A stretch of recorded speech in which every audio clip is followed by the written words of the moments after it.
Spicy garden garlic chicken stew with noodles. Chopping some carrots and peeling them first. I like to do them whole. What we're looking for is a size of approximately 2.5 to 3 centimeters per piece, like a fingertip. That's the same size for all. The consistency is the most important thing. I do a diagonal jag through. I do not make them into coins. This allows you to, whatever cooks well for one will be the same for them all. Keep the consistency and size. It controls the cooking time. You don't need to add any kind of seasoning whatsoever to these carrots. We're going to deal with the onions. I do it two ways. A fine dice for earlier stages, and then a rough chop for later addition. You can control the texture of the onion for the rough chop by adding it later on in the dish. And then we got some organic garden garlic. It's a little more challenging to peel than the standard store-bought variety, and it's a lot more pungent as well. What we use is the garlic masher.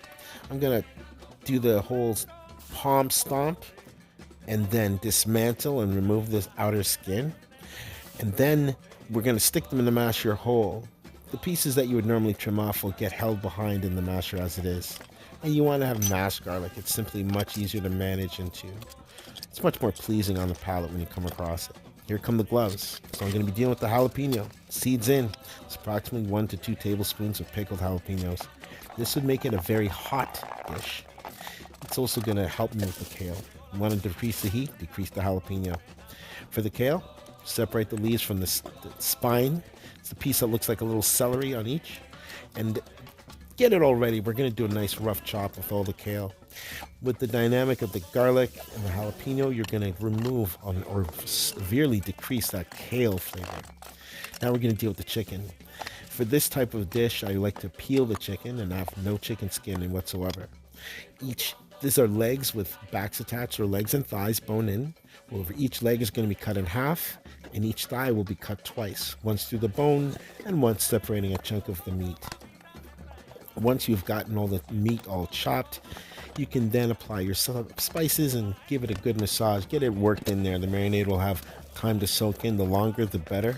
But it's absolutely fine to go ahead and cook it right away like we're about to do here. Medium-high heat on the stove with oil and salt. Throw in the chicken. You're going to be browning it. You want it to be crispy and brown. It takes approximately 4 to 5 minutes per side. Adjust for your stove. I'm working with the Wolf. At the same time, you can also get your hot water boiling for the pasta, or the noodles, I should say. Salt and a little saffron and some olive oil is great in the water for the extra flavors there. As I get my chicken browned, I'm going to remove it from the heat and put it aside, and then we're going to leave that bit in the bottom of the pan and throw in the onions, as well as the garlic, and let it cook until it's aromatic. And then we can throw in the rest of the vegetables. In this case, it's just the carrots for the saute. As you see, I'm putting in the pasta noodles, and we're just letting them melt into the water. Going to give it a good stir. Throwing a little dash of soy sauce on top of that with the sauteed carrots. And I'm going to work on my stew base, which is going to be soy sauce, a little bit of seasonings of choice. I'm going to do onion and garlic powder, as well as salt and pepper, a little tagine. And then I'm going to whisk it together with water. That'll be something I add towards the latter portion of this. We then put in a little bit of the seasoning. We're stirring up the saute. We've got the pasta removed from the water, strained, and we've reserved some of the water for building the stew. Throw in the kale on top of the sauteed vegetables.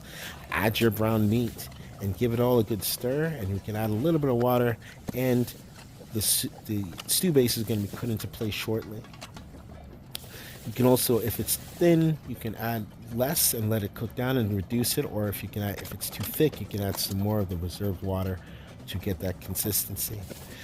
I'm also going to debone, because the bones are not the best flavor in the world or thing that you want to deal with as you're consuming this, so deboning is good.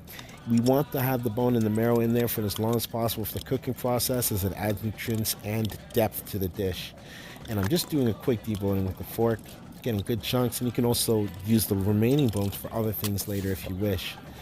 But we've got it all assembled. At this point, you're going to get your plate, put a little noodles on it, and drizzle down. Enjoy.